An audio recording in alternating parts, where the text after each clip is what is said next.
I would have enjoyed recording you talk about your Okay. Starbucks because that was hysterical, but The Starbucks, delicious. yeah, and it makes Blonde it ice feel so Americano, good. oat milk that they're always out of, and Oh. almond milk. Caffeine Okay. makes me happy, my friend. Yeah.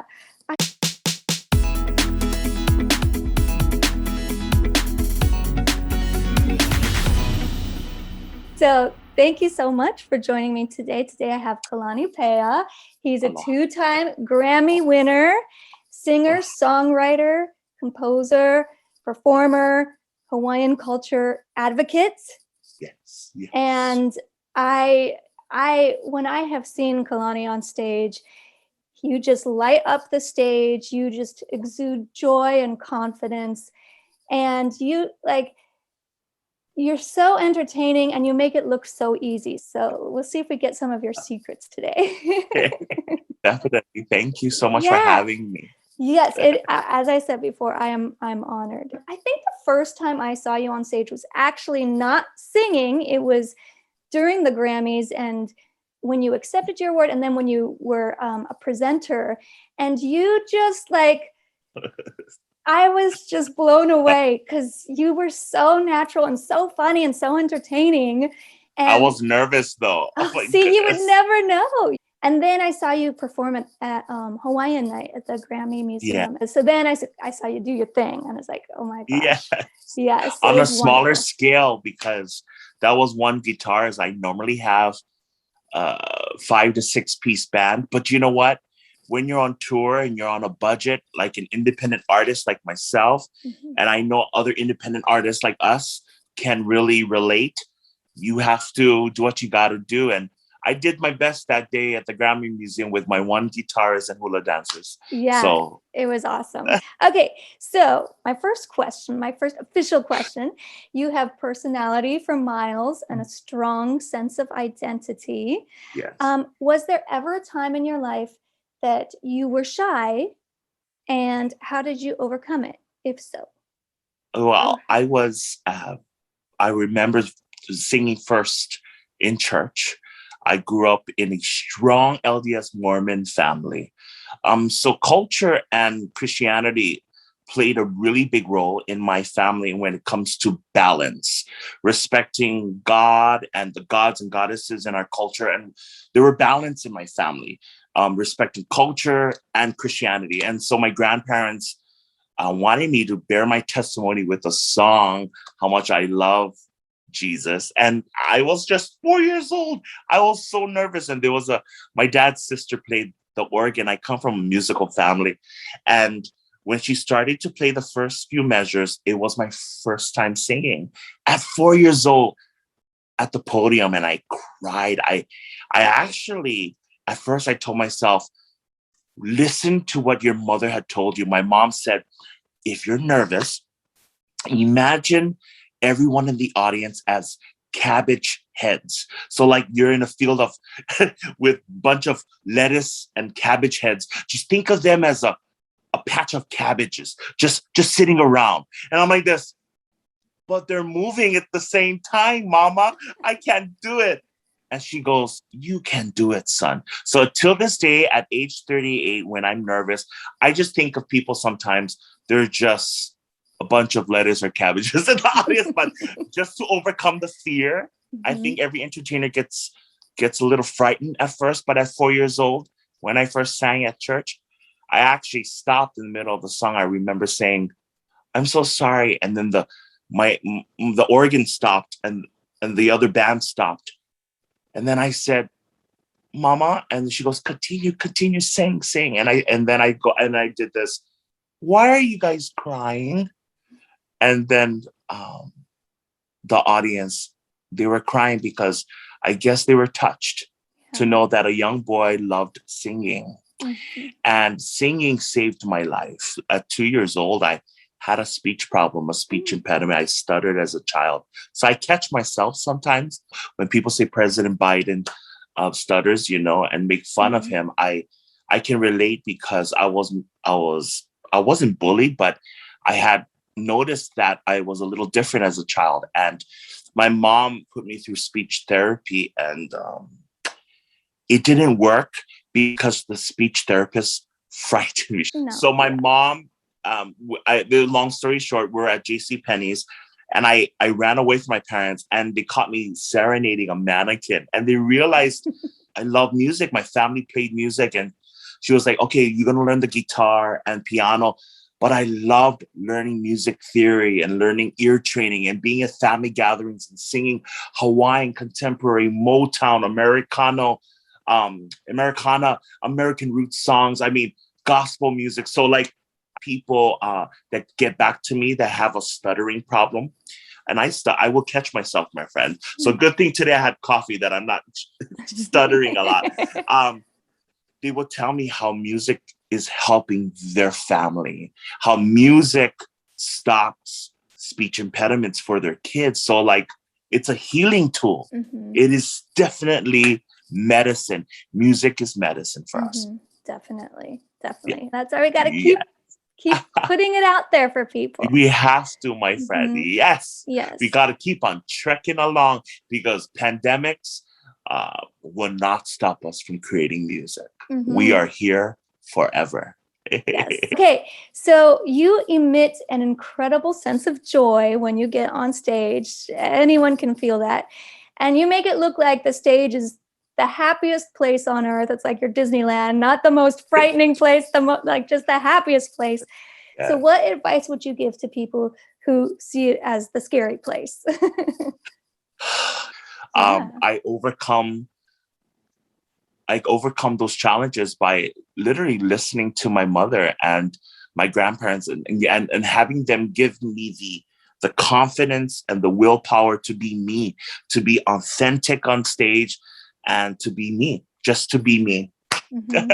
Yeah, I think that is one of the biggest parts about performing is, like you worry so much about how you're going to look, how people are going to see you. But if you just stay true to yourself and focus on that, someone's going to walk away and understand that you've made a personal connection from your music with that person off that stage. I always tell upcoming singers, songwriters, music producers, you're going to impact someone out there. Don't you think that they're not listening to you? They are listening. They are embracing your lyrics, your music arrangement, your style, your authenticity. They are out there. So don't think that they're not listening. The audience is listening and they're making those personal connections with you. So tell your story through your music. Don't be frightened to tell your story. And also when you have that gut feeling, I always tell people, when you get this gut feeling that you want to do something from a Hawaiian cultural perspective, it is the whispers of your kupuna. Kupuna means ancestors. It is your ancestors and forefathers guiding you along the way. If you have this gut feeling, it's the whispers of your ancestors. Follow that. Follow your gut feeling and do it well. If you're good at what you do, do it well. Represent your community, represent your ohana, your family, but try to do your best in anything and everything that you're passionate about. If you're passionate about it, do it. Do it well. I like how you said the gut feeling is the voices of your ancestors. And maybe that's something to think about too, like for a person who's afraid to get on stage, but they want to, they're just afraid. And so they have that gut instinct. I want to get up and I want to sing. So I think maybe thinking about that, it's and they overcome that. They overcome that challenge. They look at me, these young little singers, and they're like, Kalani, how did you do it? I'm like only 16. I'm so scared I can't. I go, your ancestors are right behind you. They are there to hold that torch for you. Carry that torch and do it well and give them. And in Hawaiian, we go, a local term is give them, meaning go and get it. Go and reach for the stars, baby, because you can do it. And they get confident. They're, okay, I have them behind me spiritually watching me. Yes, they're there with you. I know a lot of professional singers out there They get nervous. They do. They just Mhm. have simple solutions to overcome that, And Mhm. for me, it's ensuring that that's instilled in me, the values of what my ancestors have taught me as cultural practitioners, and how I connect with them spiritually and physically and emotionally as a Native Hawaiian singer, because I know my sense of place here in Hawaii. I know my sense of value and purpose as a Hawaiian cultural practitioner, singer, songwriter. So when you're comfortable and confident to understand that, you are able to make that connection in all aspects of your life. Mhm. That's awesome. Yeah. Do you have any pre-show rituals, like, things to get you in the right zone? Like, I see, the purple, like the purple's here. Coffee. Okay, so you have to have your coffee. But, like, I mean, like when you put on your purple attire or something, is that like you getting in your performance space? Like, what do you have Yes. anything that like just sets you up? Of course, my friend.